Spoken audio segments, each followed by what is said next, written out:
She's like, she's now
Good afternoon. Good afternoon. Good afternoon. Welcome. On behalf of the Diversity Council at Lesley University, I would like to welcome you to our spring series lecture. My name is Yolanda Neville, and I'm chair of the Lesley University Diversity Council, and we're very thrilled today to continue our education and celebration of Native American culture. So with that said, I would like to introduce Pauline O'Connell so that she can come and introduce our guest speaker. Thank you.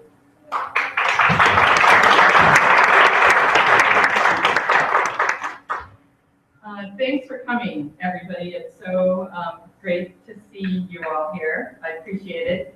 I am Pauline O'Connell, and I teach in the Ecological Teaching and Learning Master's Program. So I work with educators, both formal and informal, from all over our country. When I did my graduate work at Lesley University, I did it through the Audubon Expedition Institute, which was an environmental education program that traveled around the country in a school bus, camping out and studying the regions of the country where we were.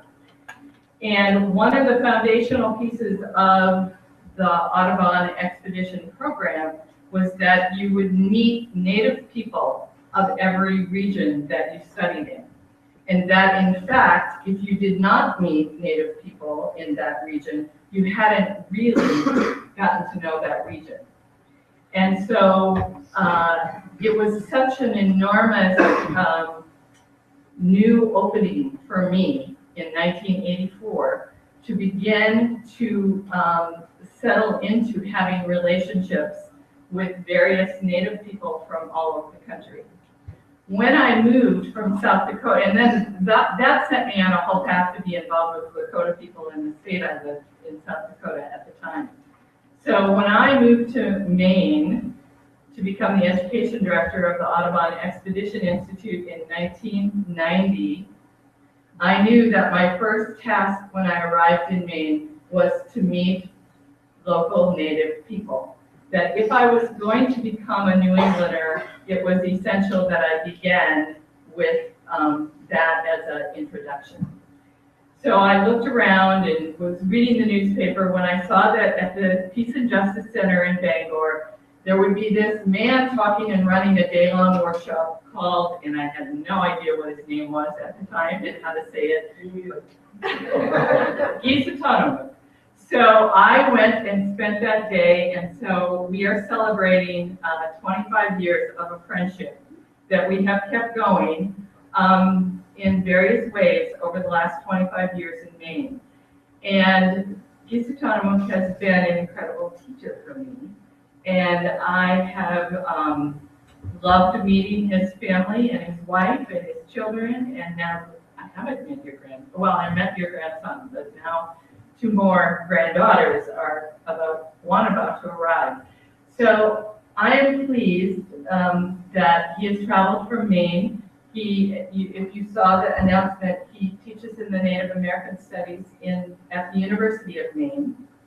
But more recently was appointed by the governor of Maine to serve on the commission that is beginning, and has been doing this last year and a half, truth and reconciliation work over what has happened to Native children in the state of Maine over the years. And so I couldn't think of a better person for the governor to have appointed. And the whole concept of truth and reconciliation is deeply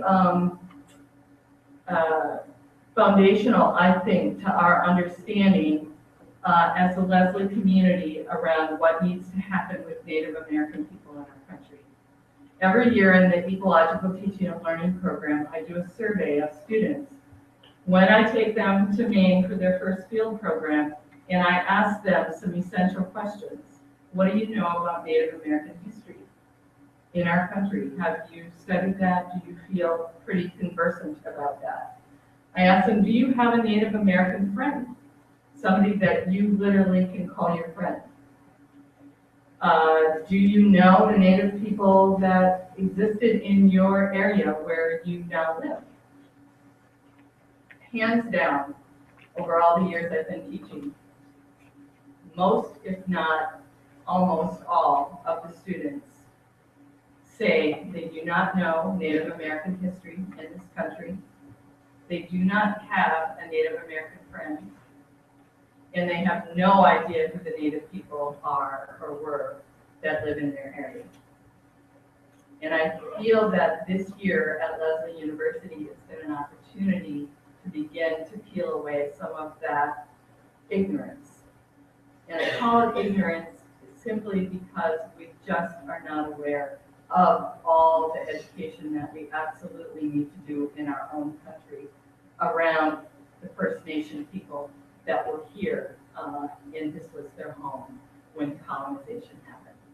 So I can't think of a better person who can build a bridge between a dominant culture that has existed on this continent and a Native person who has befriended many of us white people and is a fabulous bridge builder. So I'd love you to welcome to our campus, gkisedtanamoogk.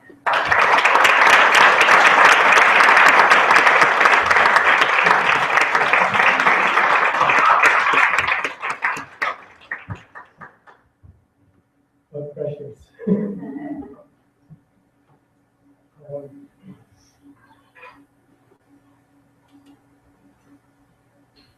I want to state the obvious, that it's a real honor for me to be here and to spend some time in my friend Colleen. I went to Boston University just down the road from here, so Harvard Square is almost like homecoming. And I wonder if it's still true that if there are people in your life that you haven't seen for years, all you have to do is go to Harvard Square. See them. It has that kind of characteristic. A couple of things that what I hope to do with the time that we have here is just to share some thoughts. I'd like to do that through images. In my culture, Wabanaki people. We're a nation-centric people. Kind of a fancy word for woman-based, feminine-based culture. And that's a point that shouldn't be lost, because I'm a product of the way of thinking that I want to be sharing with you. And I'm gonna kind of go out on a limb and take full responsibility for everything that I'm going to share with you as a personal thing, and not so much a reflection of my community, even though there are a lot of people in the community that agree with me, just as many as don't agree with me. And that's okay. But before we begin, I want to. I think it's necessary to pay homage to Indian protocol, as we would say, and to acknowledge the spirit and the intention that we all come to know as life. Life is intentional, and we're not here by accident. And all that brings us here to this point deserves to be acknowledged and to be thanked. And deeply grateful to be living in a time when we still remember, when we can still feel the power of that intention. So I want to acknowledge life and life in its diversity. But what I'm going to do is I want to kind of reach out to all those ones that have brought us here. Our DNA is a wondrous library of the past, of the feelings, of the life, of the dreams, of the thought, and as well as the physics. When you think about our DNA, each one of us are a product of many, many, many generations. We can't even begin to know how many people brought us to this point. I want to acknowledge not only my ancestors, but all of yours. And I want to project that same feeling for those ancestors who are yet to come.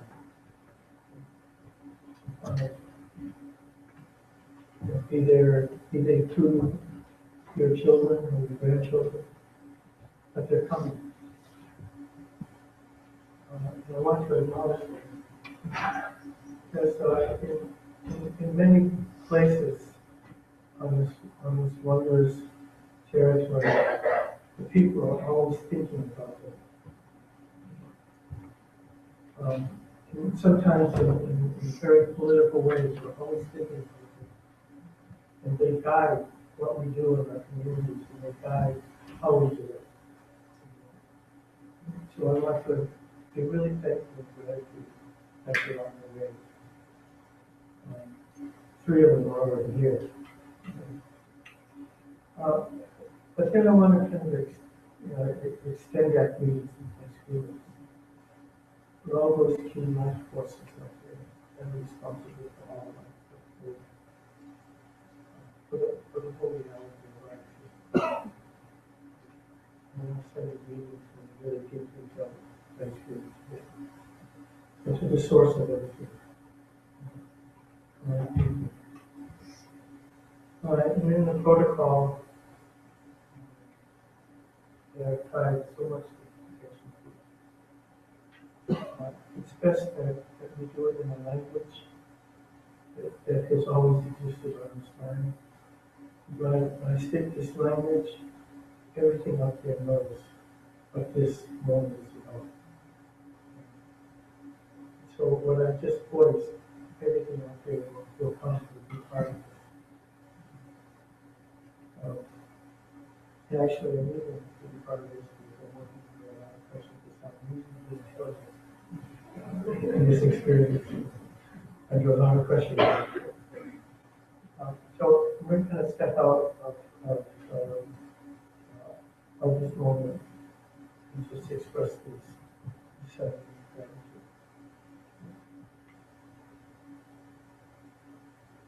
Marito, Prince,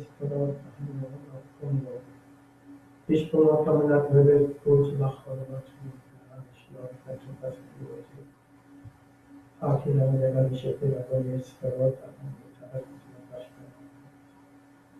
Yama, Lunis, Pacho,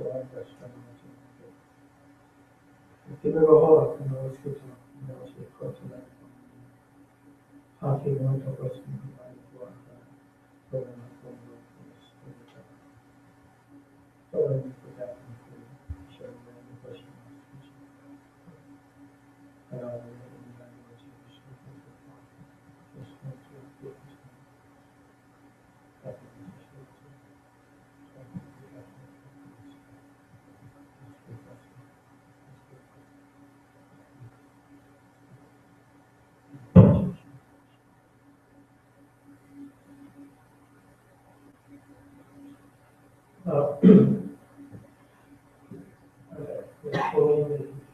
I have the great honor and privilege of teaching a couple of courses as an instructor at the University of Maine, Orono. And then the same is a man that I greatly admire. His Blackfoot teaches out of the University of Lethbridge in Alberta. And he articulated what I'm about to articulate, about the relationship, and I guess the responsibility that we have when we're sharing time and space with students. I agree with this sentiment, and I embrace this sentiment, and I have the great honor and privilege of misleading my students over the course of the semester. And it's a real honor to share time and space with students. I don't really see myself as an educator, and not even a facilitator, but sharing time and space with minds that are already present, already have experience, already have wisdom. It's a mutual sharing. I construct the time that we have together with that. But on the other side of this power trip ego place that I've been placed in, the privilege I have that I have a captive audience for 14 weeks, so I get to bounce ideas off it. And I'm a better person for having that experience. I've been at the University of Maine for 10 years. It's a blessing. Somewhere along the way, I've been coming from a national focal, national-centric community, society, culture.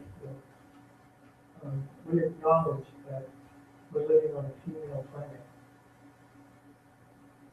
We're a teeming couple, first mother.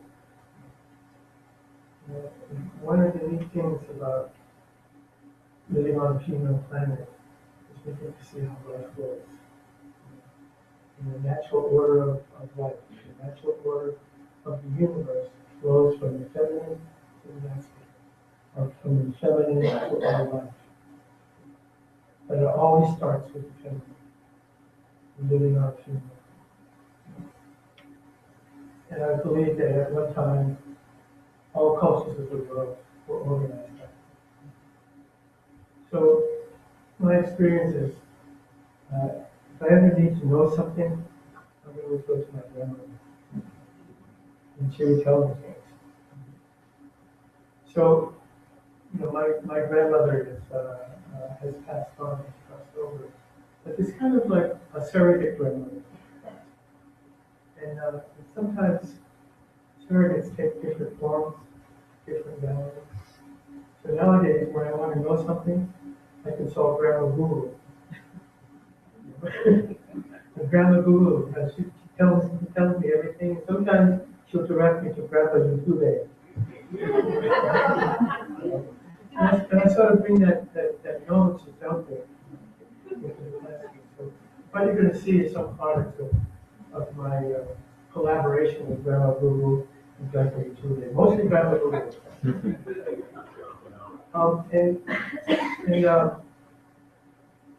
I would love to hear from you. And I want to make this presentation available to you. But most of what I want to share with you already exists on the World Wide Web. I'm just kind of talking to them. She's giving me all this information and spread it. For those of you who are curious about what my name sounds like,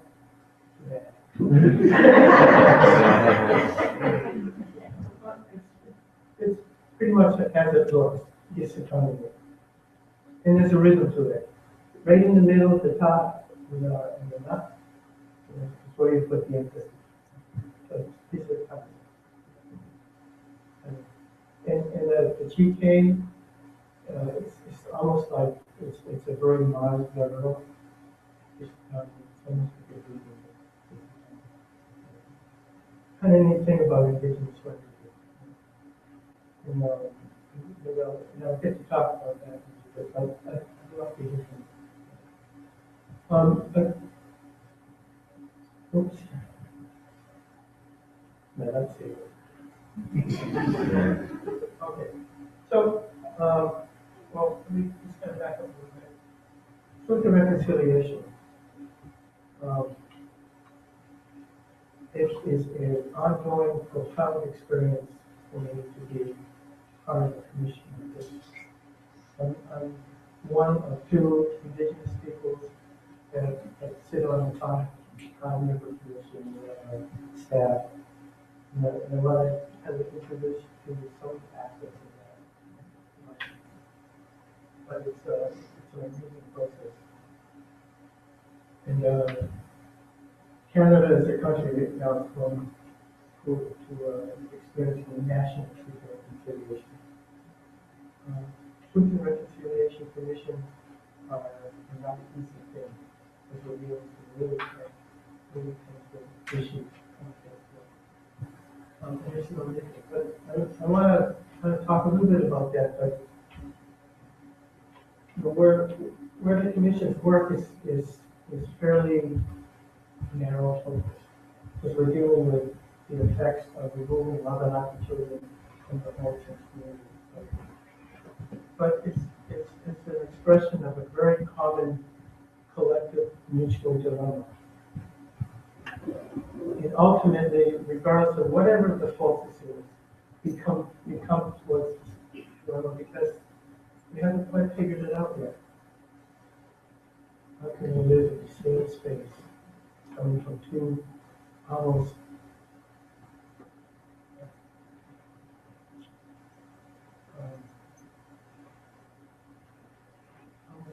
incoherent value system? And I believe personally that if we have a future on this planet, we're going to have to be different. Indian country is sort of this elevated room, and we want to talk about it. That's why when Nicole is asking that question, and I would put it up to I would put the percentage to about 95% of North Americans know zilch about Indian people. And there's a reason for that. Okay. But it sort of goes hand in hand to our common mutual dilemma. And I described it a little bit. But I want to kind of first introduce some sentiments that I think would help put it in context. I really like this expression. It's not mine, but I think I have to do it. I've bonded with that. It seems to fit into what I want to share with you. But particularly this design up here, it's hard enough to be really honest. It's hard enough. But reconciliation is the work of our time. How do we reconcile?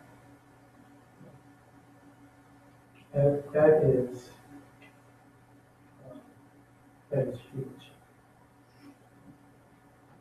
And that's about the size of it. You know, we can spend a lot of time discussing whose truth is more important.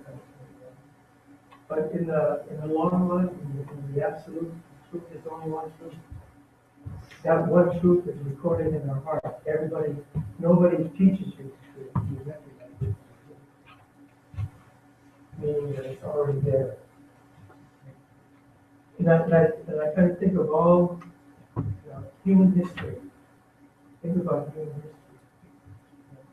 And we've had wondrous, wonderful, profoundly powerful teachers, prophets, if you will, that walked and lived among us.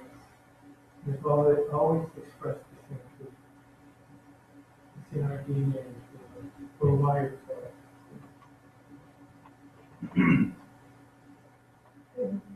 And in most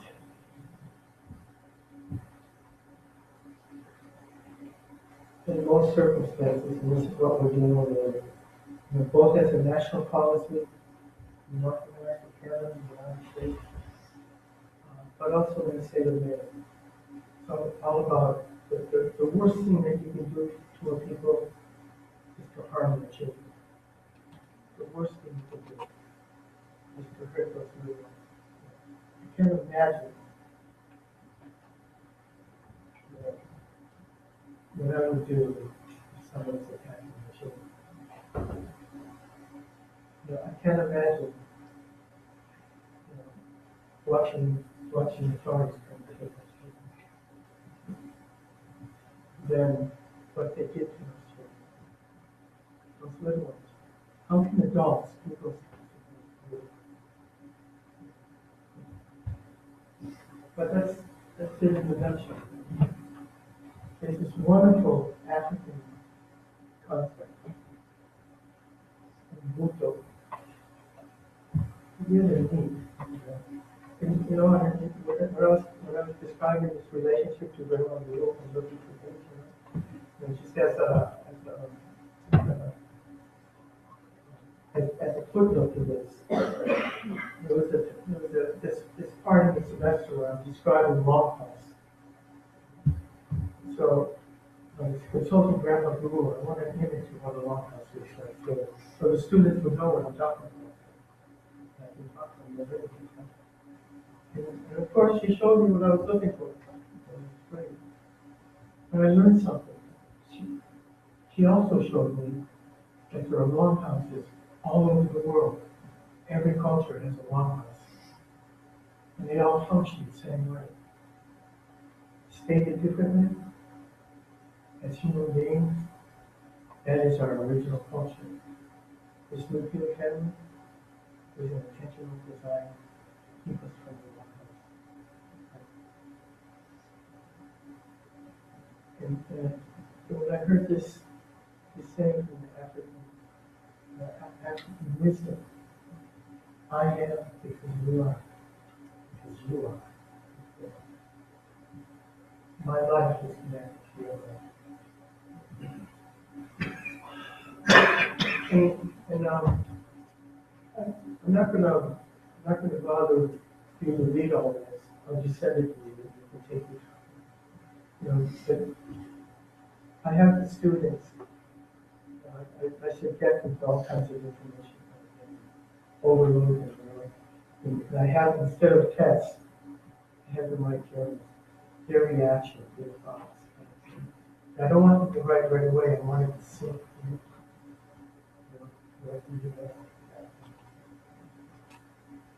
So I'm suggesting the same thing. Don't bother reading the whole thing. I'll just send it to you. You can just absorb it. It's really something. It's really worth your effort.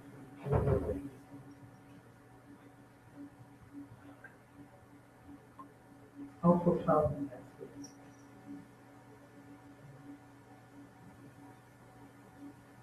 And I'm going to use the term Indian country.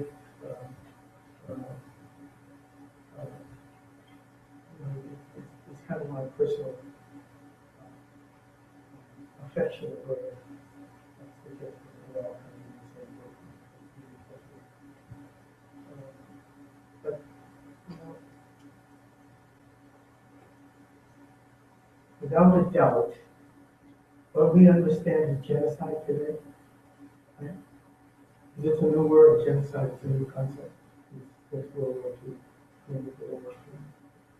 And we can clearly see what genocide looks like in our time.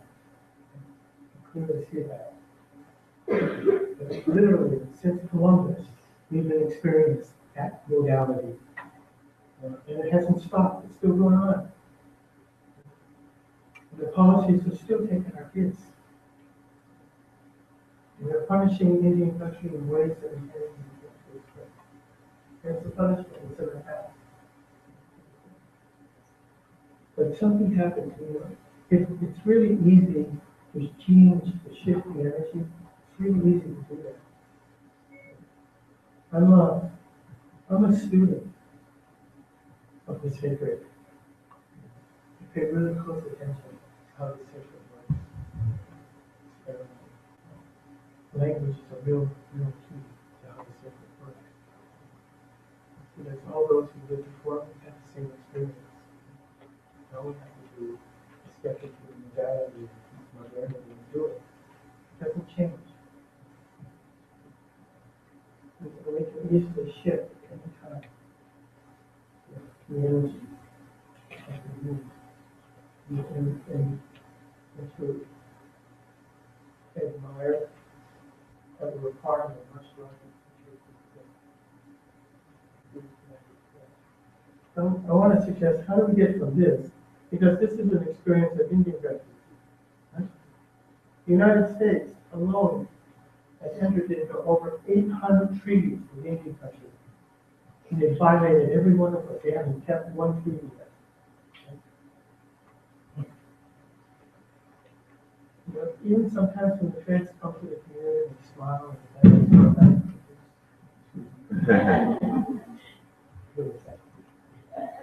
kind of some of the back and smiling. You know, once you start to talk about real things, something like sovereignty, treaties, and self-determination, they find out the end of conflict. But this is what Indian country is used to. I want to get, how do we get from this to this? Part of that is that we have to recognize the truth. We have to stop playing games with pretense. So there's a couple of ideas that I want to share with you. They may not sit well with you. And for that, I apologize. But the ideas I want to share with you is not coming out of meanness. It's coming out of a foundation, where we have to go. Where is the starting place? Where is the starting place? So, conversation starters. You recognize this, right? I think it's really interesting, maybe even telling, that the Western Hemisphere is separated from the rest of the world. The people acknowledge this as Itikunamakwe, the great island. Right? The great island. Maybe as a footnote before I go any further. Most of the time, we don't know what's going on in the rest of the world because we're not there. So most of the time, we have to rely on CNN and Fox. And Fox tells us what's going on in the rest of the world. And if we pay a lot of attention, if we get a lot of substance to what we're hearing from CNN and Fox, we might conclude that the world is a very dangerous place. And certainly, some areas we have to be careful. But by example, I think of the Middle East, I think of the current scenario with the Palestinians and Israel. What we're hearing from Fox is kind of makes it hopeless. But if you were there, if you were in Palestine, if you were in Israel, you would come away with a whole different story. But that's not all that's happening there. There's wonderful things that are happening. Really neat things that are going on in the world. So I'm kind of suggesting that, well, give a little respect and time to seeing in the talks, but don't believe everything you hear. There's something more that's going on that they don't cover, so whatever it is, I just it doesn't take it. That's my footnote. When Columbus arrived in those islands, right, Columbus arrived, we had a hemispheric population of at least 150 million Indian people. The entire Western Hemisphere. The entire Western Hemisphere, Indian country. No other culture was here. And we know that because we have the narratives of the explorers, wherever they went, Indian people, North Central and South America. And it kind of amazes me that half the world's population is Native American. Of course, that's a pathway for another discussion. But let's start from there. Now, I wanted to show you this map here because it's central to what we're having to deal with in modernity. What you see on this map, you see various topographies. Right? It's not all the same. There's coasts, and the deserts, and the swamps, and the prairies, and the plateaus. There's tundra, and there's the Arctic. It's really important that this is entrenched in your mind because our cultures, Indian culture, our cultures are shaped by the areas where we live. The land informs us who we are. We didn't make it up. We don't have a genius in it. But the land informs us how we look, how we live, what we eat, how we are today. The advantage that I see in Indian country over the rest of North America is that we're still connected to the land. We struggle to be connected to the land. But when you're connected to the land, you know things. The ultimate reality, the ultimate truth. It's held in the source of everything. The newcomer is first mother. So, just basically, even the term Indian, Native American, indigenous, any of those other labels that I've described in the article are all descriptions that demean us, that reduces us to a class. We sometimes describe it as you don't have civilization. But all those terms are terms of diminishment. So right away, Indian country is not starting off on the info level. Just by thought of trying to describe who the hell we are.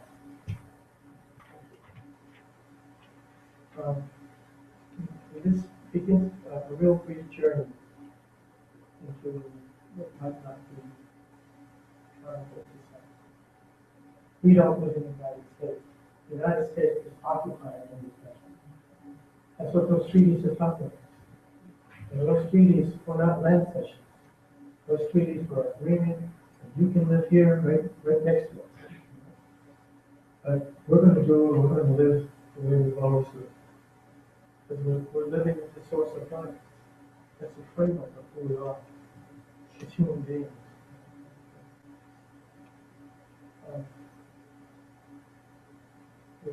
To remind you, in so many of some of the brilliant scholarly thinkers, critical thinkers in Indian country right now is reminding us that we're going to talk about the truth. We have to start at a place where it's true. regardless of what the present description of who we are, that's not the reality. Not the reality. Because one, it doesn't respect our understanding about who we are. It doesn't respect our understanding of where the real power is. It's not in progress. So, some questions that you might want to think about.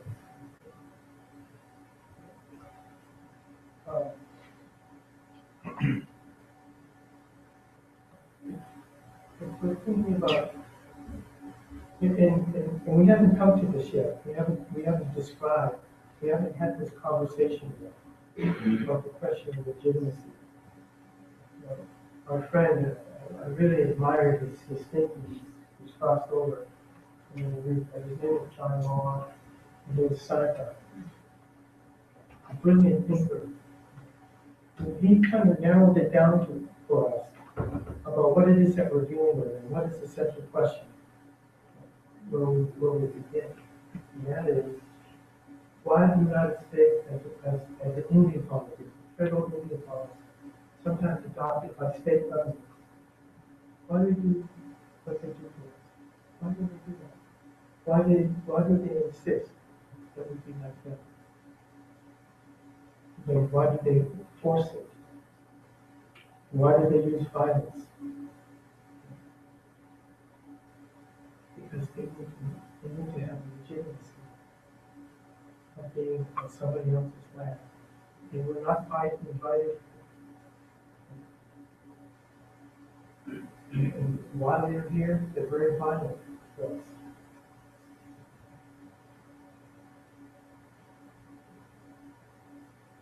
So, by the way, all my travels, I've been really fortunate.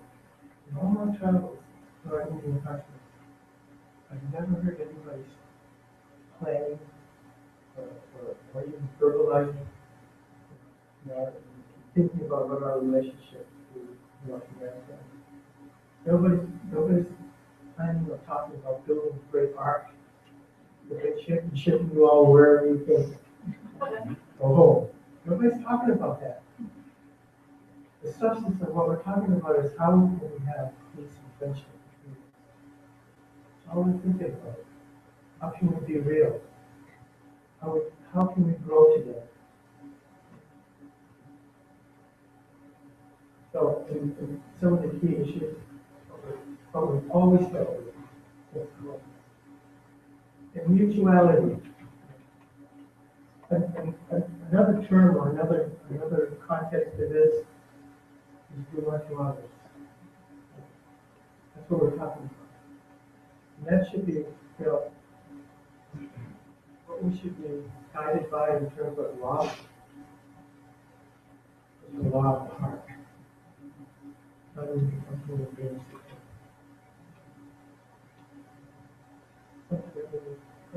And all of this is interwoven in the present process that I'm involved in right now with the Truth and Reconciliation Commission. It's also part of the cross-cultural work that Colleen and I are doing. I think Colleen is a better person for having a relationship with friendship. That's where we all need to get. Gandhi once said that on the path of life, you can get much further down the path of life than faith. Have you heard of the idea of random acts of kindness? Why not just be kind? Don't be random. Just be kind. Just live that way. Be everything kind. If we can get to that point in our humanity, especially quantum leap.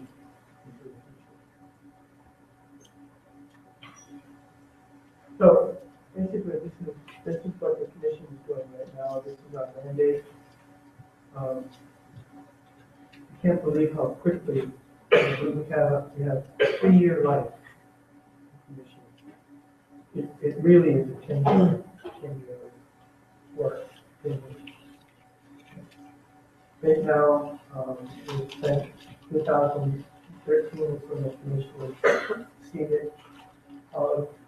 We started collecting testimonies and information just the fall of 2013. All of 2014, now we're about to put all that together in a report. It's this recommendation. But change doesn't happen overnight. But I'll tell you, I'm a student of indigenous science. Indigenous science, I put it in that construct because that's what ceremonies do for. Really deep, esoteric experiences. And what it's telling me is that change always happens. Change is constant. But when we change the way that we look, we often hold on to things. We don't even know why we're holding on. That's the part of me. I think all of us have been stuck. Truth and Reconciliation Commission, we have a sister organization called REACH. And REACH is much like the commission. It's a group of people, cross-cultural experience, working together. I so dearly love my colleagues. Introduced it in the dinner. But it's the vision and the tenacity of these two women. Over a 10, maybe 12-year period, committed to doing, to changing the scenarios, the social scenarios, the economic scenarios in our community, to doing something about it. Really great. A lot of people joined in that. And it's their vision that created Truth and Reconciliation.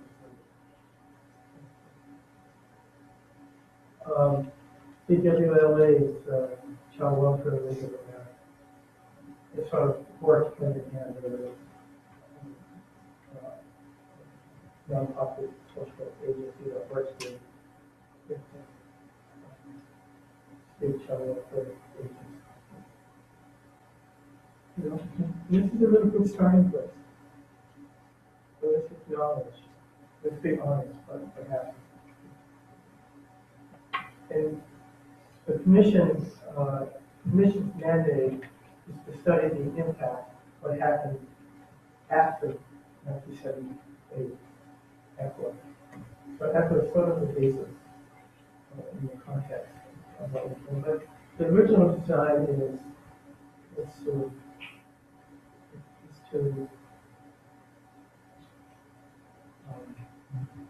alleviate the pain and destruction that comes from the new children.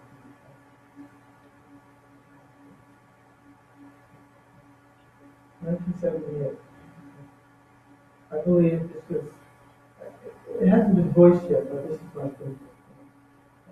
So I have to acknowledge it. I have to agree with it. Nobody else is thinking.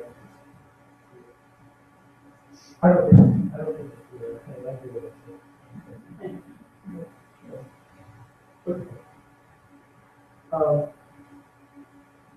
I think the existence of this was a result with the realization of the United States that their policy of forcibly removing Indian children from their home is one of the criteria for genocide understood in the world. I think this was an effort on the part of the United States to kind of move away from that particular aspect of genocide. But this is said, it's been going on a long time. Even now. One of the feelings of ECWA is that it only pertains to some Indian people, not all. Federally recognized Indians benefit somewhat from ECWA. Because that state recognized, if they're not protected. So their children are still subject for forcible removals. One of the four. And I have to admit, in my own perception, that's an intentional thing. I'm not, I think federal status is a pretense. It's a monstrosity. In the way that the feds look at this, particularly in matters of law, jurisdiction, things, is that they look at the requirement of maintaining federal status as voluntary. There's all the groups, and it took my community 7 years. 7 years. They finally get that. But everybody always knew that they were Indians. A lot of people came with consistent people. And I'm not a proponent of anything. But what the feds do, they say that we voluntarily left our subject. We voluntarily left our status as nation. When we applied for it. When we go to the post of federal recognition. And any federal status people who enjoy some program, anything, but the way they're looking at it is that we voluntarily relinquish our sovereignty and initiative.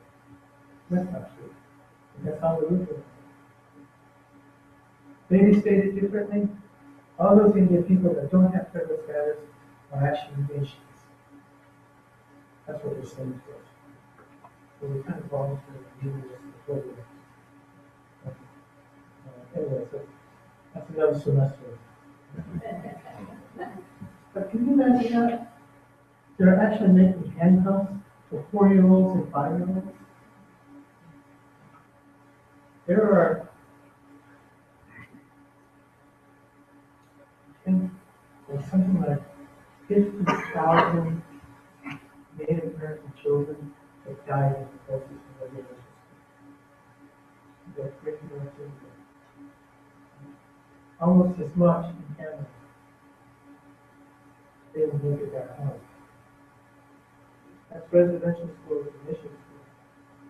But this is sort of the testimonies that we're hearing matches that. It's horrid what people have found since they were children and they were forcibly removed from their adults and grandparents. So what this is carrying all of these years.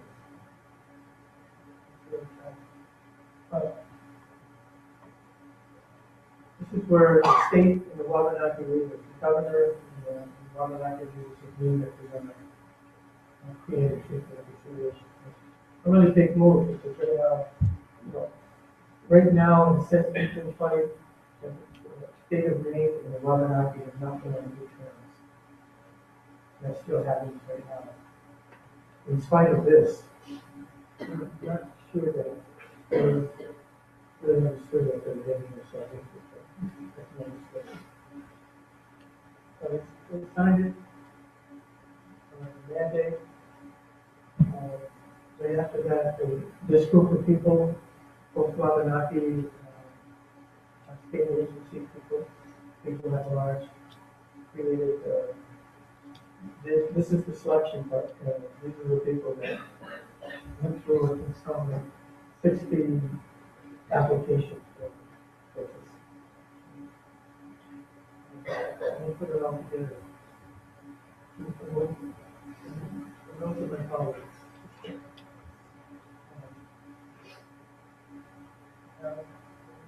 She's an educator, she's a fundraiser, really smart woman.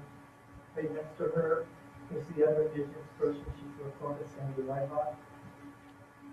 Sandy is, has experienced forcible removal from her family and adopted outside of the culture. She's and she brings to this as both Carol, they bring a certain advantage to the story, insight to the story. Carol's been instrumental because the commission had a mandate when we had funding. So she's an experienced fundraiser. She as our staff, were able to raise the commission to do their work. Sandy comes from understanding what it's like to be removed, and that whole experience, and what she still carries as a result. So she has that keen awareness, what it takes, and what this process is all about. Matt Dunlap, I love this guy. He's presently the Secretary of State to the Maine government.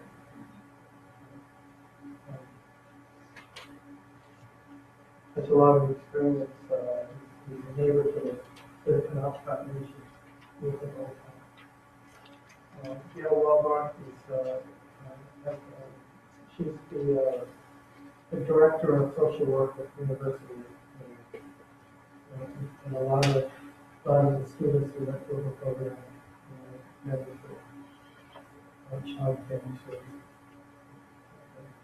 So she has a keen expertise in this.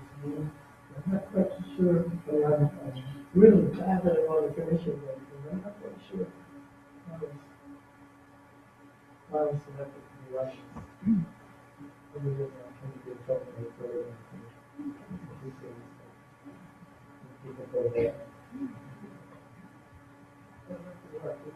these are our counterparts. So, just I'm going to try to keep this up kind of go through this, but there's kind of details. It's not really real. I'd like to explore that a long time ago. As long as there are the Indian people in existence, we're always going to have a whole different way of looking at it. But I'd like to introduce this kind of concept to the class. We all know producing the vote, we're doing right now. But imagine, you from the boat, we've been on the ocean for a long time, and not sure we're going to die out there, and you see that.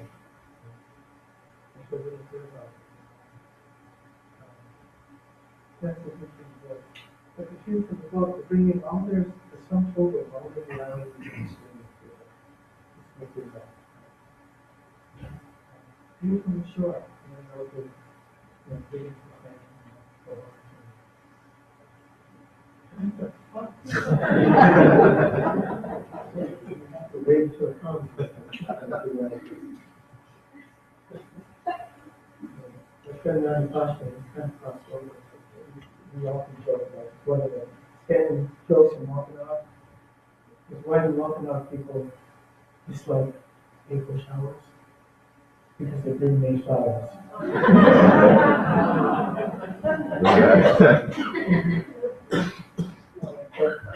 The other question that was sort of amusing, what it must have been like the first encounter.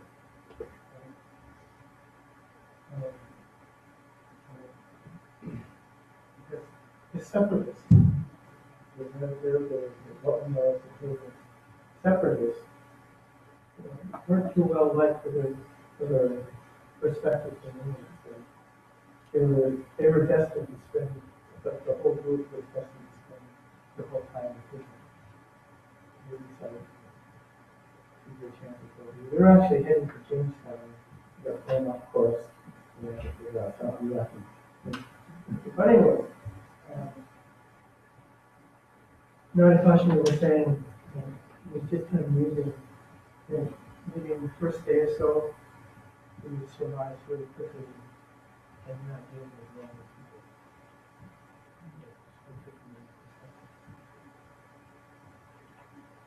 Consider this as a footnote. In my culture, we do not have a word for evil.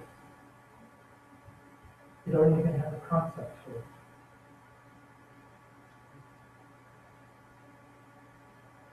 Consider that. I'm going to explain a little bit in a minute what concepts did portray. let's start off with this genocide. This is the international law of genocide. Crimes against humanity. And everything that you see in red in the United States has done and is currently doing, as well as Canada. Now it's just that, as well as all the other nation states that create the Western Hemisphere. And I'll let you peruse this later, but some of the things to think about, that we have to set up a certain scenario. And we have to pretend the scenario is reality. We never question the real picture. We need to question the real picture. Because we don't start off with anything real, but what follows is from the life. Except Columbus, we've been the problem.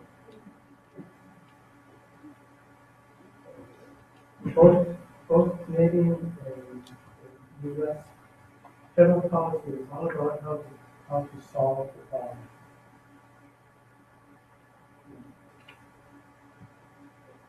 Biological warfare wasn't intentional at first, but it became part of the result.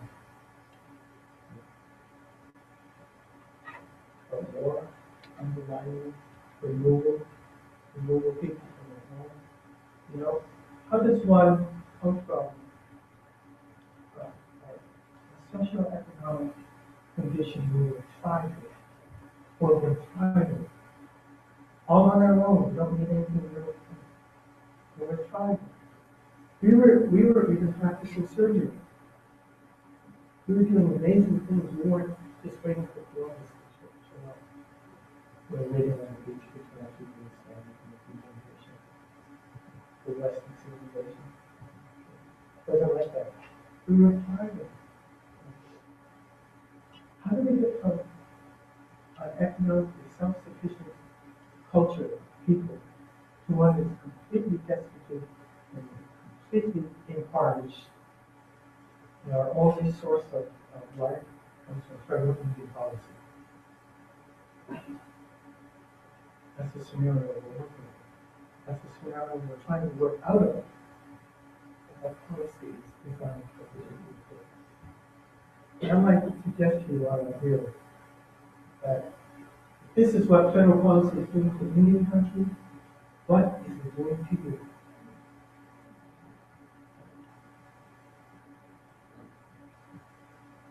When this elder was smoking his pipe, east of the Mississippi, our connection with the sacred is through Wampanoag.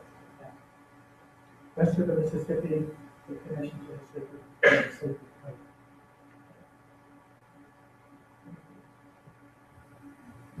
When the people, and you sort of notice people sitting around that circle, they're not taking this ceremony in this moment lightly. But this is all about life and the life of the people.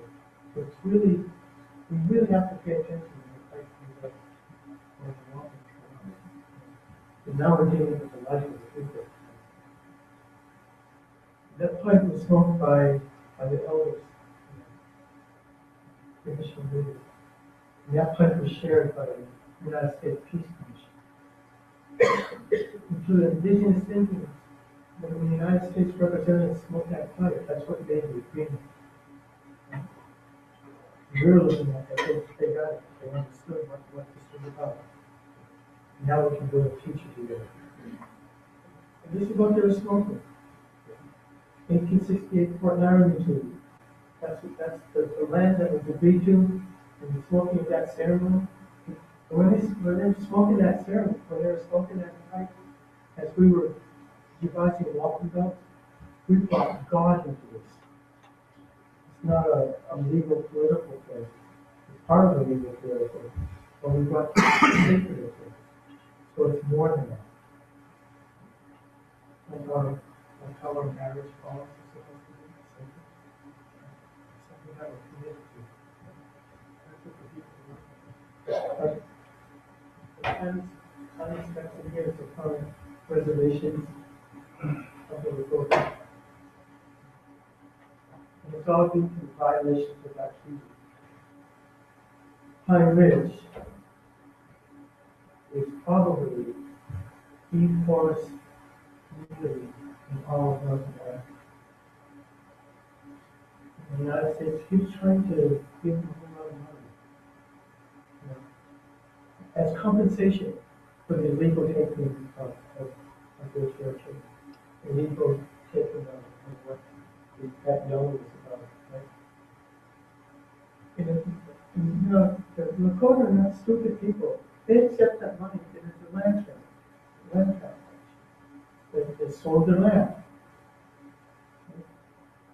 Every year, it's between that forest, community, all of them. They're worse than third world countries. It's hard. It's really hard to find it physically. And you know, they're really powerful, strong people. More and more, they're using their culture to counteract what keeps coming at them. So maybe there's social information. But this is where wounded knee is. Wounded knee seems to be this sort of interplay of thinking around the sort of areas. What's going on? But the reason I'm showing this graphic is that Rand McNally will have us, I'm going to click on Rand McNally. He's not giving me anything. So when you look at a road atlas, right, you see the United States, coast to coast, big country, thinking Canada, big country. But what you don't see are the lands, like this. You don't see the treaty lands. Outside of Seattle, that's what South Dakota really looks like. If you were to superimpose Indian treaty lands on the United States and then you color in the rest of it, that's the United States. But the United States isn't this homogeneous land. If the law means something, if the Constitution means something, 800 treaties, all about land, all about relationship. Some of those treaties. But you know, this is an example of walking about. We've been making treaties with each other long before Columbus came in. We just brought the English into our system. But these are examples of pre-colonial walking belts still exist.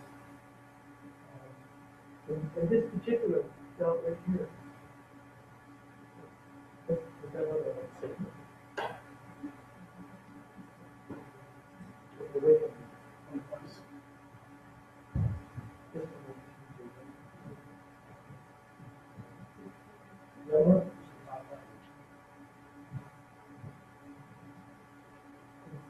Okay.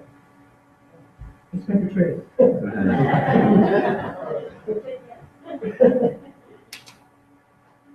This is really interesting about 1610.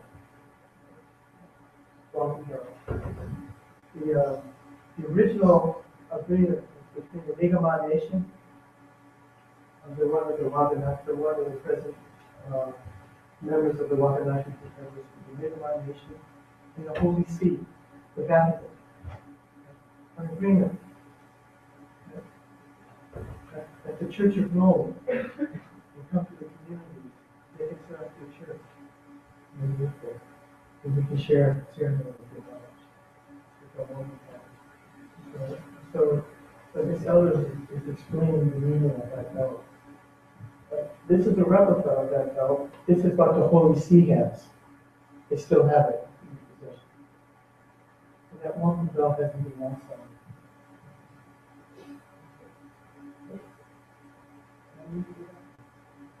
on it.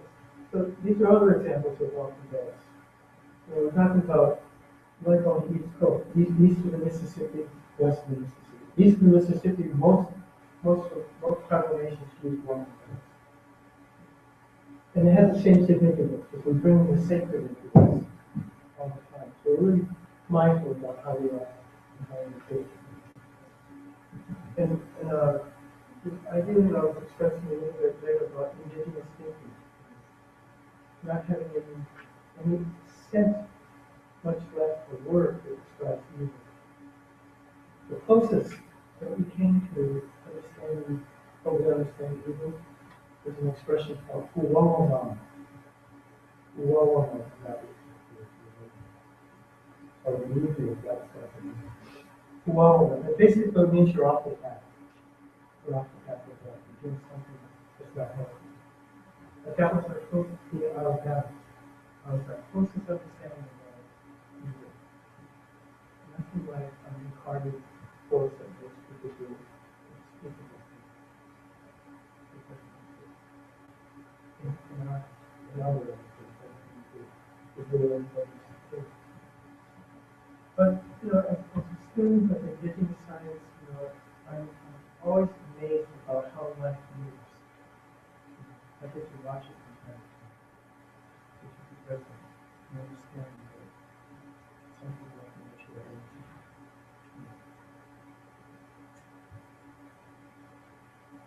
There's some things that we understand about what energy is, the nature of energy. Some things we can understand it. But nobody yet knows exactly what it is. And one thing that it exists and that it can't be created, nobody's creating it, but it exists and it exists in everything. In fact, quantum physicists will tell us that everything is energy just because it's in this physical form. It's energy. Everything is energy.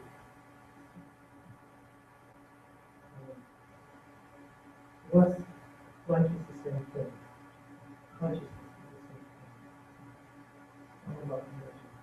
And the basis of everything that exists in the cosmos, everything that is about is a matter of love. A matter of love. And not to diminish concepts of love that often plays on. We're talking about how everything is perspective. Intention. It's made to be nurtured. My empathy. Freely translated, the life above our heads and the life below our feet. If you look at the life above our heads, as Father side, the life below our feet, between those realms, everything is connected between us. So it's not possible to not be connected to the sacred at any time. There's no such thing as the secular. The sacred is always present. We are always present with the sacred because we're part of the sacred. If that has any molecule or truth, there is no evil. Absolutely. It's not possible. There's something outside of the sacred truth. Okay. When you see me, right? You see me, what you're seeing is the top of the iceberg by the water. Everything I am is informed below the water. All cultures operate the same way. I have not chosen this cool and sexy hairstyle because it's cool and sexy. I chose it for a reason. Markings on my face. Accept what goes in me. It's to accept it. Our prayers are not something that we say, it's something that we live. A shift in energy. One of our elders said, it all comes down to where you put your eyes. Where you put your eyes. If you pay enough attention to CNN and talk, you might conclude that the world is a very bad place. And if you want to see really bad things, that's what you're going to see, because that's what you are. That's where you put your eye. But if you want to see astounding, miraculous beauty, there's more miraculous beauty in the world than there is out there.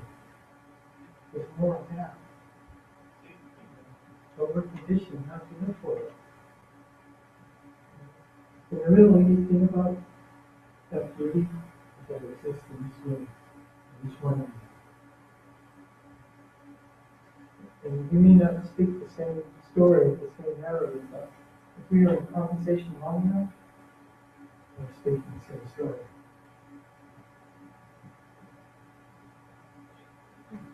This is ongoing, and it hasn't stopped.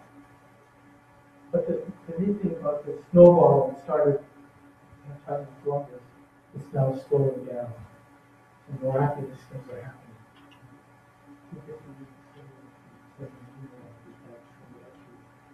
And just the thought,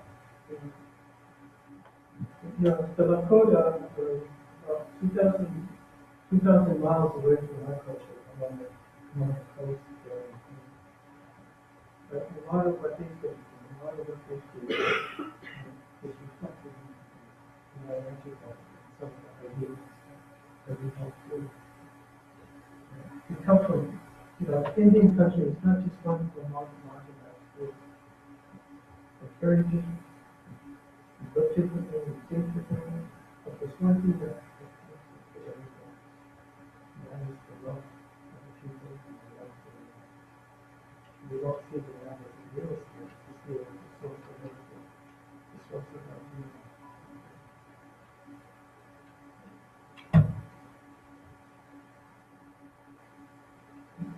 Again, the sentiment that's expressed here is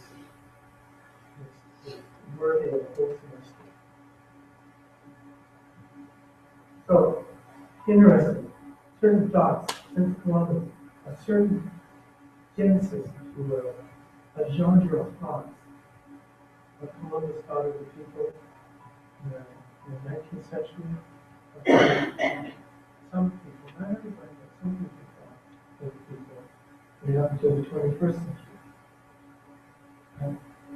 There's something, when we talk about Indian people, we're not talking about normal people, we're not talking about people that come from others' cultures, really deep, esoteric knowledge, talking about undeveloped human beings. Needing to know.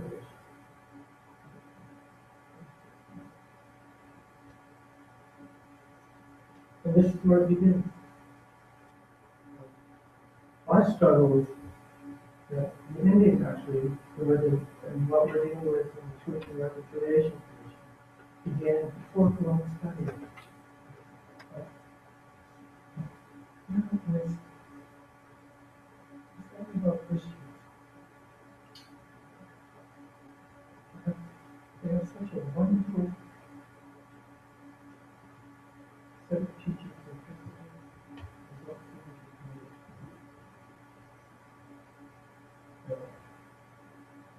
I'm really acting on observation. But prior to Columbus's arrival, Columbus wasn't just kind of an explorer, kind of he was looking at a quicker way to India and to China. But he is a student, Marco Polo. He's out there for economic reasons. And he wanted a safer way to get out to the Wabanaki. Without having to do with Muslims, without having to do with Persians, Genghis Khan. So he's thinking about water. But what preceded, and then after Columbus's discovery, the moment he planted that flag, he invoked doctrine of discovery. Basically,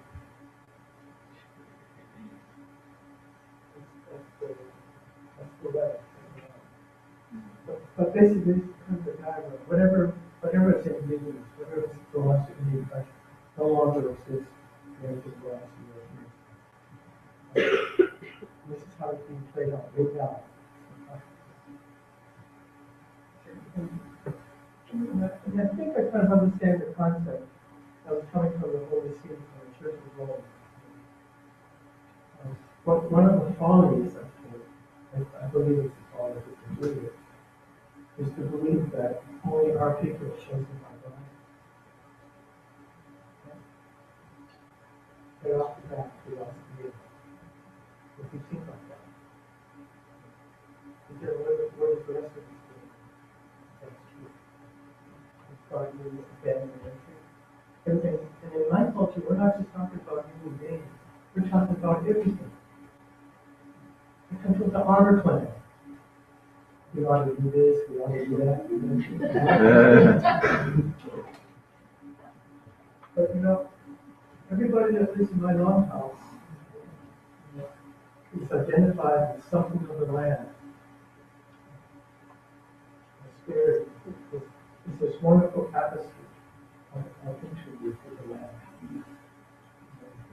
Every otter out there, my relatives, father's side, mother's side, the children, every turtle out there is my relative. And wherever they are, it's my responsibility to take care of them. As I'm telling them to do.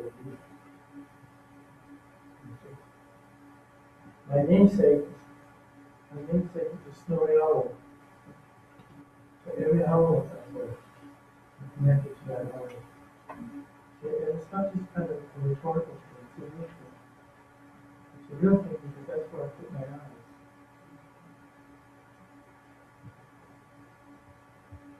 And this is being played out right now.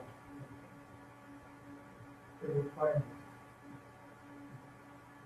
And it's deserving of a lot of explanation, but up until 1512, the standard behavior of Spanish was just throwing laborers, just killing many children. The idea of confidence. And somehow, well, it's not somehow. And then in the field, particularly the religious men in the field, were protesting that. And saying that this is not the way. You can't kill people for no reason. So the establishment is trying to use this as a way. They still want the land. And they're trying to use it. So the conquistadors were required to read, were required to offer this to Indian country. Embrace the church. They will bring you into the church. But if you don't, you'll kill you. But they never really did that. And this is testimony coming from the field. These are soldiers, right? The soldiers would say, well, we're going to come up in the early hours of the dawn, and the priest would kiss. Of course, even if he's talking to her, they would be speaking Spanish, he would be speaking Quechua. But that's how we got things done. And some of those key elements right now are embedded in federal Indian policy as well.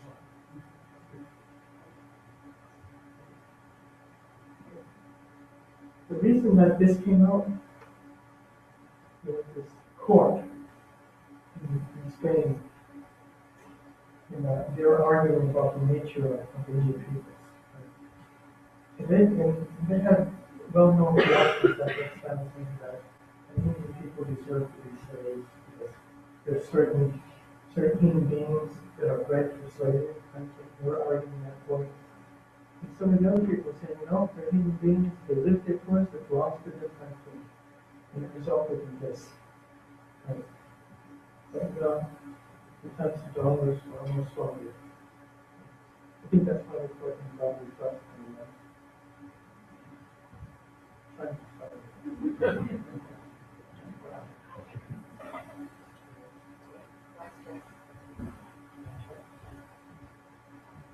Well, lo and behold,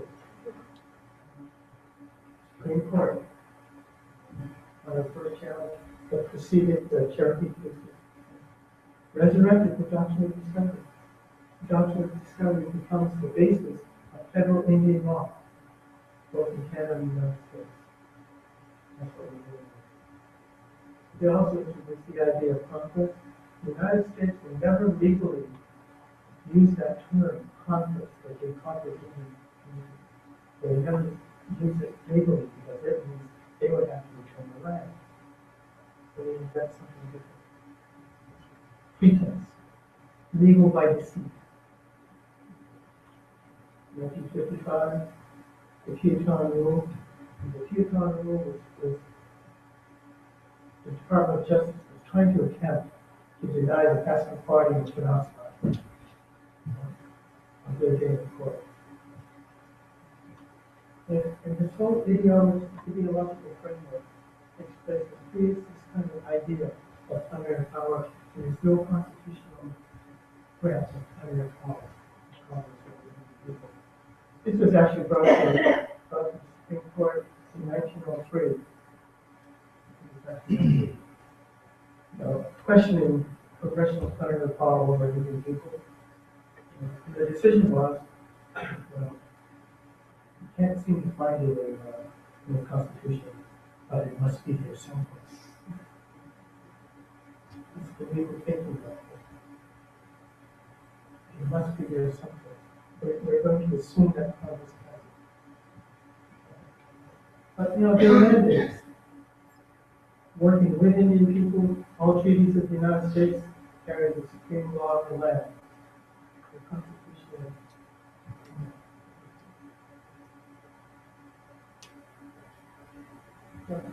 I'm going to get a lot of what I'm talking about the structure.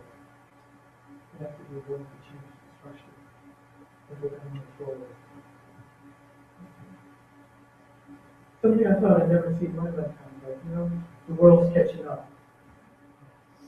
Oh, by the way, remember Friday, December 21st, 2012? Remember that day? When the world was supposed to end? That's not what the Mayans are saying. The Mayans were talking about something. When 2012 ended a 5,200-year cycle, and we're about to begin another cycle. And the question that they were putting out to us is the next cycle that the world's entering into, the energy, is going to be one of death and life.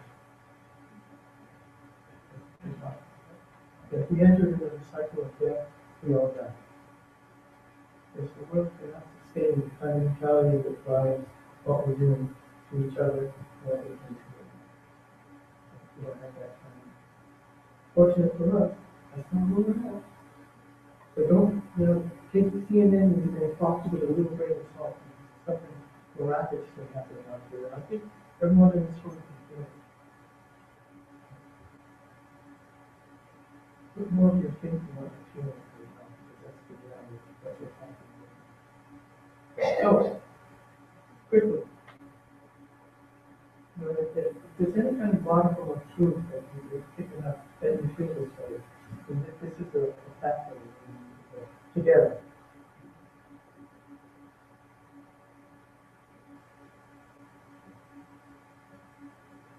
This is what we're all about. This time you suggested. A common mutual love. We need to be thinking in those terms. It's not a far jump as well. We're basically already there.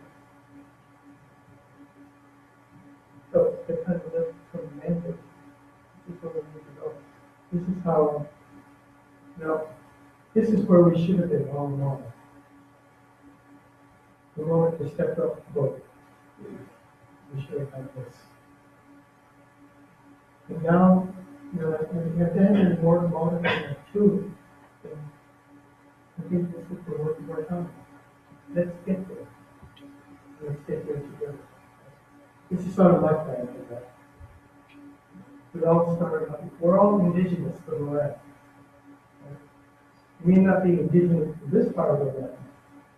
But, I had this wonderful experience we had the ceremony we called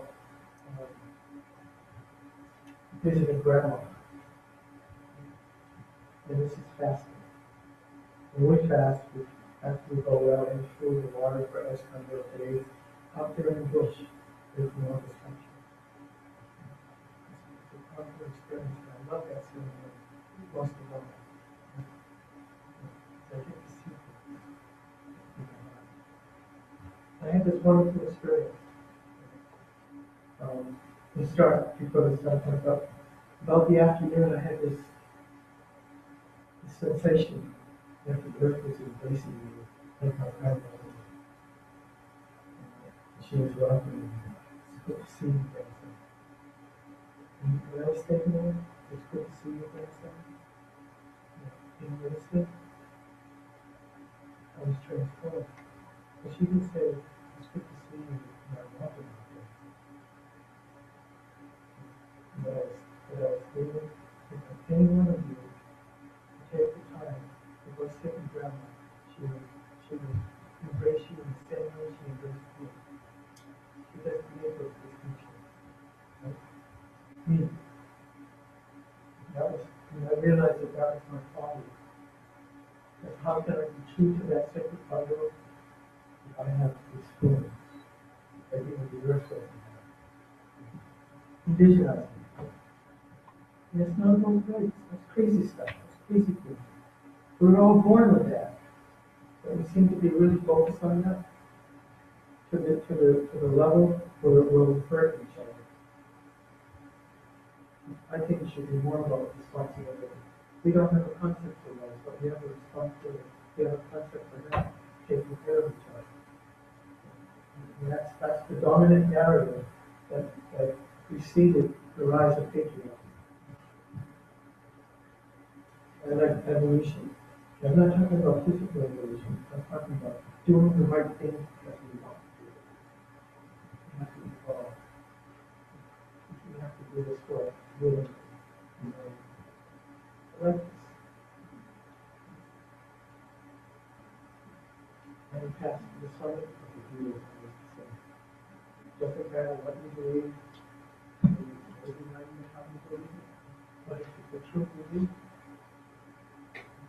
and that truth belief shows up in your behavior,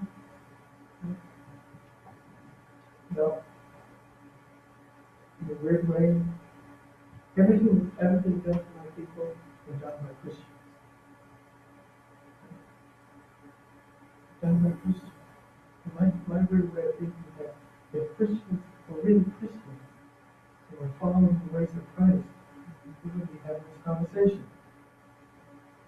Right? We wouldn't be in this scenario that we're in.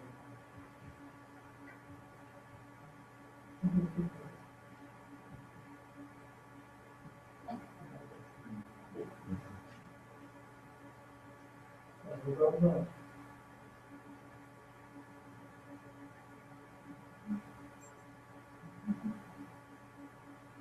All right. Tobacco started starting to problematic. Right? Tobacco started to problematic. But that's how we use tobacco wasn't the original intention. The original intention was an agreement between us, human beings, and the sacred. There was a covenant. It's been my 40-year odyssey with the sacred. I know how tobacco works. If we're doing it the way it should be supposed to be doing it. So I was suggesting to you, because Jamestown gifted it to you, but when they gifted it to you, they didn't bring the instructions with it. I'm suggesting to you that it's a holy covenant. And you can use it like that, and you can use it like that. But it's all about prayer. Sending a message out there. All about that. And it still works. I would suggest that you start with seeds. You have a relationship with the seed. Like you have a little relationship with the spring and the egg. Big Bang Theory. The Big Bang Theory. The moment that sperm gets the egg, boom. I like to share that idea with the students. Big Bang we experience Big Bang all the time. But the first experience is when we're living in knowledge. What is that first kiss? No different from the Big Bang. When we're talking about the cosmos, and we're talking about molecular structure.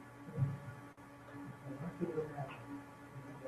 It all operates the same way.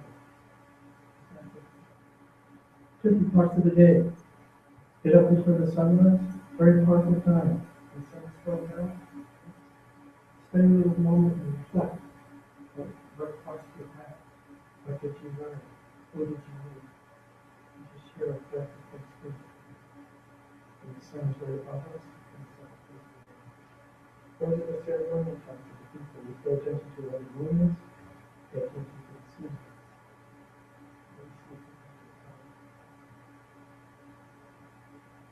The brain doesn't make a distinction between dream and what we're experiencing right now. So the brain is all the same. I think that's good.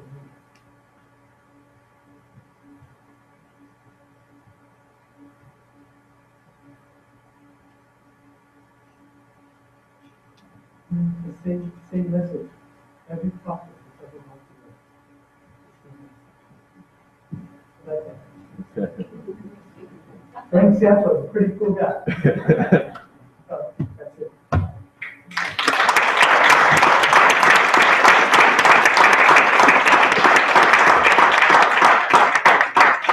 I did it again, but I didn't leave any space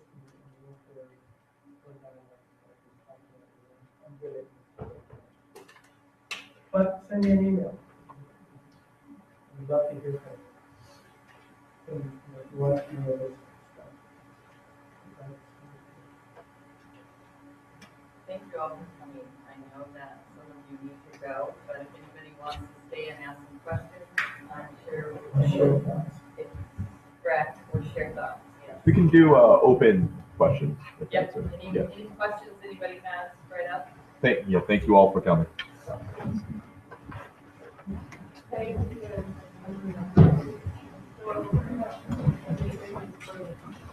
And I'm reminded by how important 1970 was.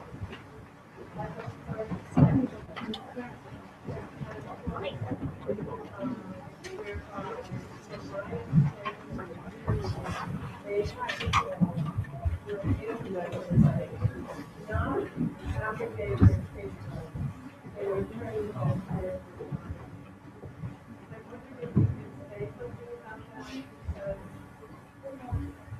my teachers who are native teachers have told me that there was a way that they could also much. Be kind enough to. I don't know of any people that have gone away from the federal government. They still hold the federal government on the street.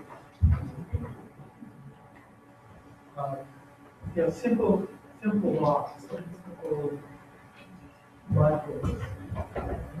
This is we make an agreement. We put something in that agreement. An agreement is you back away from that or violate that agreement. Doesn't mean that the agreement ends. The only way that the treaties can end and this agreement can end is that the Indian countries decide we're no longer going to have this relationship. Stipulation is that treaty came with some consideration, and that was the land. The United States cannot hold on to the land if the treaty ends. They don't get to have that privilege.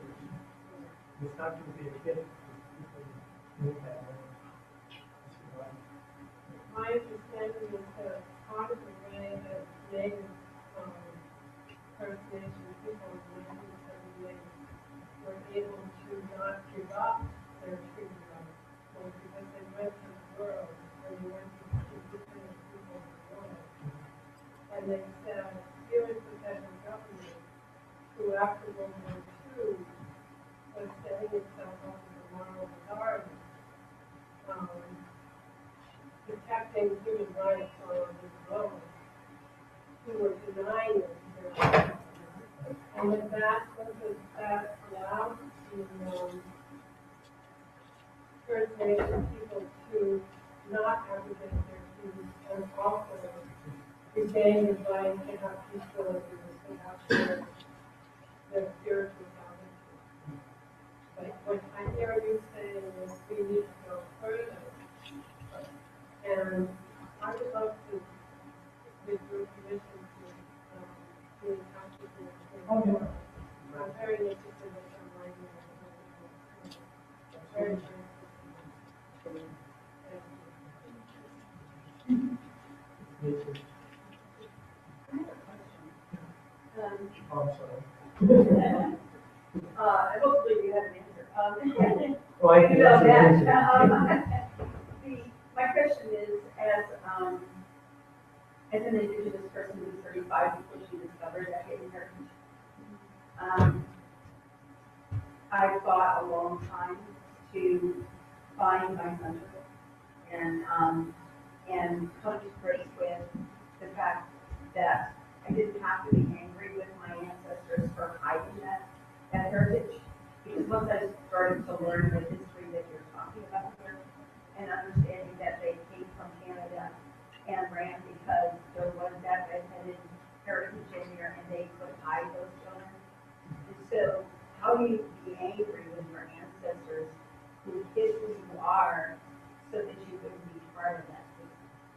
It's like, it's just such a double-edged sword. And so as my lineage is told in my family Bible, that Mary became Mary Luger in Brunswick, Canada, when she married Joseph Luger. And she was given that name to be married in the church.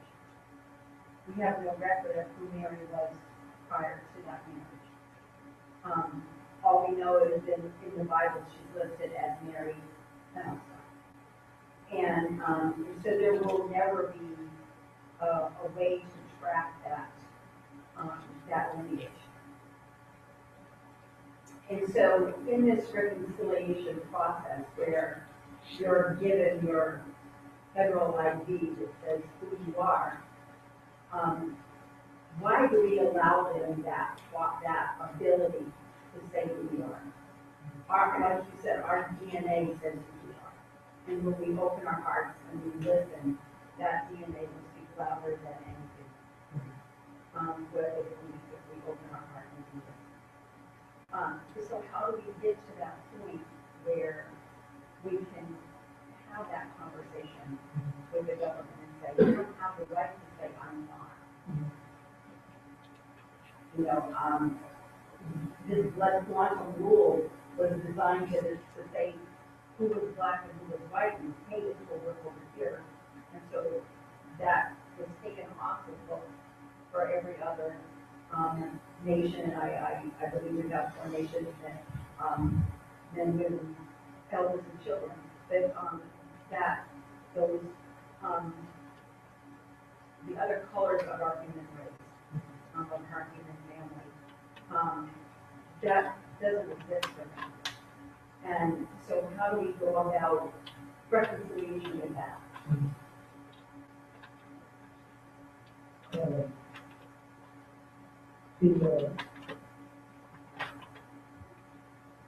The opinions behind that are very, it's something like the president is something like we 12 million Indian people in North America. Because feds don't count, and they don't recognize all the Indian people and stuff. But you know, we have about 12 million different responses to that. But you know, in a real honest way, you know, coming that the world's catching up, you know, and that voice is getting stronger. You know, just preceding 1978, it was a period of real fantastic violence. There was an organization like the American Review Movement that helped people find that voice. And that kind of work is scary, as it was. It's paid off. You have a permanent patient in your life. You know, with that declaration, it's just basically it's just a statement, but it was saying that from now on, this is going to be the modality in your family. And I could see eventually that will have a full legal status and right survive. But we've always been part of the family because they have treaties. I don't think too many people are aware of this, but the United Nations did a study in 1992 and 1999 on indigenous treaties. And they concluded that these were treaties, that all treaties are subject to the law treaty, and that Indian people have not lost their status as a nation. So it's just a matter of time. We have to be tenacious. We think tenacious. You know, our parents, our grandparents were down the line. You know, seven generations ago, they were thinking about you. You know, doing whatever they can do. And to see that you would be here, sharing space. And we have to do the same. And not, you know, for any other reason, but the responsibility for that. You know, and that's what it really should be. About how we live here as human beings. You know, and that was not just human beings, that the resources also belong to four languages. And we got to be thinking about that. Our economy has to switch from economy that's based on debt to economy that enhances life. But we're not that far away from it. But we have to be thinking like that. And when we begin to do that, there is a quantum leap in our evolution as human beings. And I always suggest don't worry about the people who don't believe it, and who are not on board, who resist that kind of thinking. Don't waste their time with it. Let them be. Just pay attention to what we have to do. The world is for their charm. So is there not a prophecy that says that when this time comes, you jump in the water and you don't pay attention to who's on the shore, you just pay attention to who's in that river with you and hold on. To embrace the river is when you live. Yes.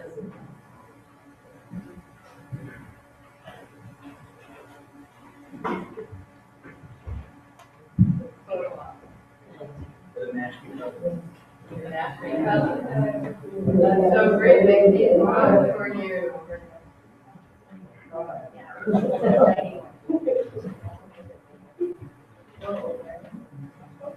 It's pretty good when your cousins show up. Yeah.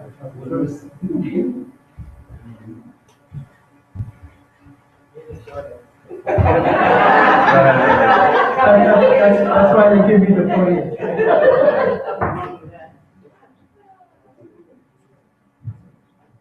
Any other thoughts, questions?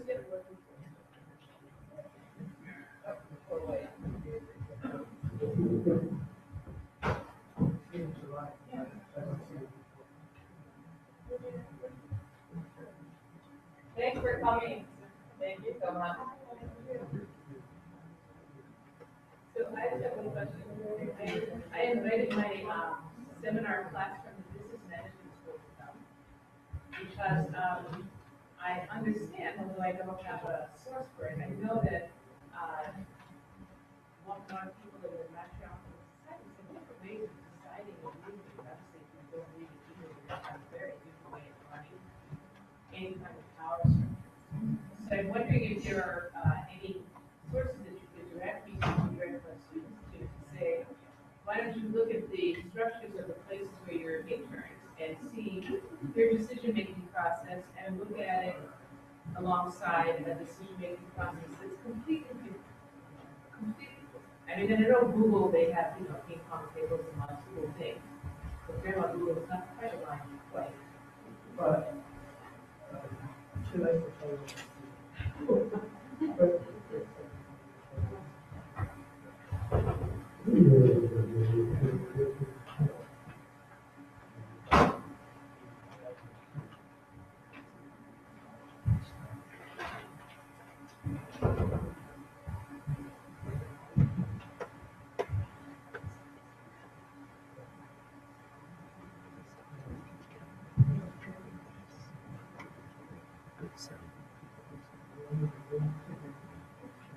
Yeah,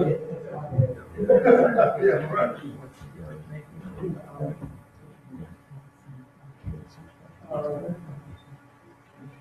I'd like to try to do before we like this, I don't know if it's happening soon or just happened, but the second International Congress on Matriarchy. The world's catching up. Really starting to come. So what was really neat about that is how we understood how life works for us. You know, we use our term nature. We understand how life moves.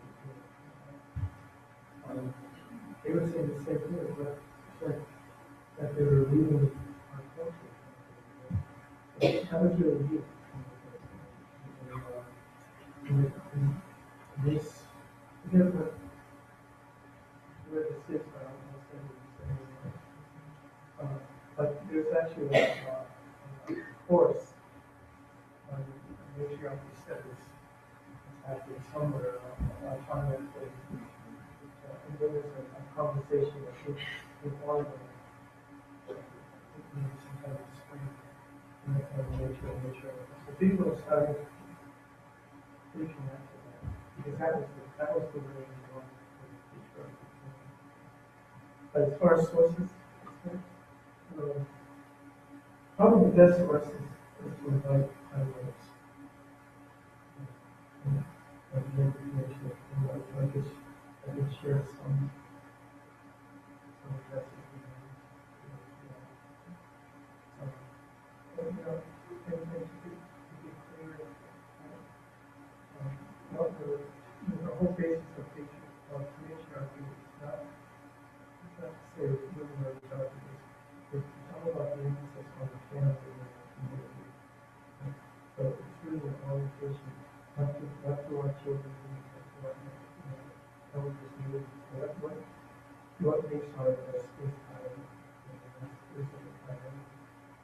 But if you can kind of this, I think shortly about this business kind of concentric circle, right? Right in the middle. Whenever the people ever gather together, the middle is reserved for the center, the creator. But right in the middle of our family paradigm is the children. The essential everything. And then the next circle is the elders. Next the neighbors, and next time the little ones. But the little ones are considered elders. They're older than us, the way that we are time management. And then the next circle of the women. The next circle of the women. But that connection between the women and the women men. And that's their work. And then the right part of the women will be ours. So whatever is happening out there, that's the future. Most of the society is used to Mississippi and that kind of structure. In the United States, actually, it's so impressive that they adopted that structure. Some of the actually women out of it. What would this country be like if we had the women's council? Now we take the women's council probably as a form of government, but probably the Senate. The House of Representatives would be the men's council, and the Senate would be the women's council. Because the function, the women always have the last say because they're charged with the well-being of the family. We're talking about extended family. So I would suggest that maybe what is it? And there's some physical resources for study software. I always suggest that relationship with family.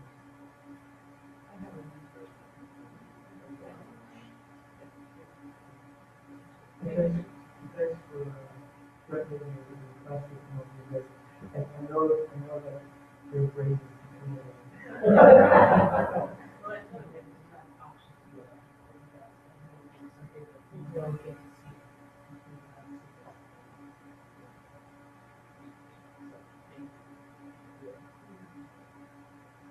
Thank you. Oh, question.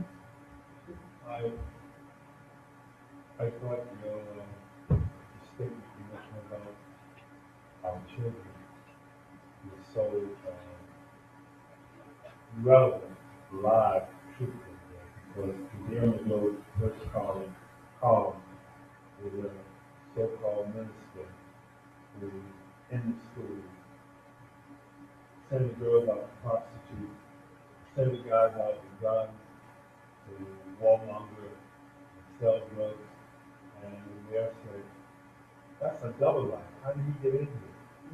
Because nobody's paying attention. And nobody's taking back the kids.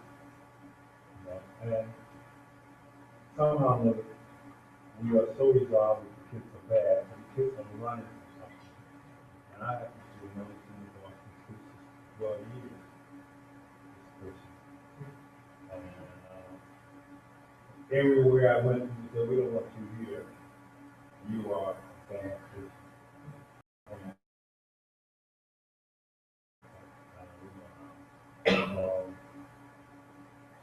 This morning I heard my friend say, you need to put this on the new superintendent's desk. Well, my case has changed. I'm 68 years old in the Great War. I'm from Irish, Choctaw, Indian, African stock. I'm at peace at our port in Delta, Mississippi, all the way up to the seas. The guy with the collar with a really Irish Catholic profile who was totally a pimp in the first place. But they call him in the picture, they're going to call him today, they're going to call him the Dean. I never saw him for this. He never talked to anybody for this. So you talking about taking our kids back. So they'll come back with us. They're not out there crazy. One of the reasons why he feared me so was because kids love acting, they love speaking, they love the attention. And they knew that he was bad. That's why they ran him. So I love the idea of this reconciliation, this commissioner, you the leader of it, or whatever you want to call it. It needs to happen in America. It really needs to happen. If you don't think so, think about the slaughter of that happened in Mississippi. But I was born there. I was born in the time when you had Emmett Till slaughtered for the public eye. I couldn't sleep at night. I still can't sleep. Years later, I got 3 grandkids. Right there in Cape Cod, Wampanoag, and Choctaw, African, Irish, and somehow another Yankee blood is in there. So we got everything we put together. We just need to come together, reconciliation, new pieces. Thank you very much. We need to vacate this room because there's a group coming in that has to set up this certain other thing. So thank you everybody for coming. I totally appreciate it. You know what? Yes. I have it.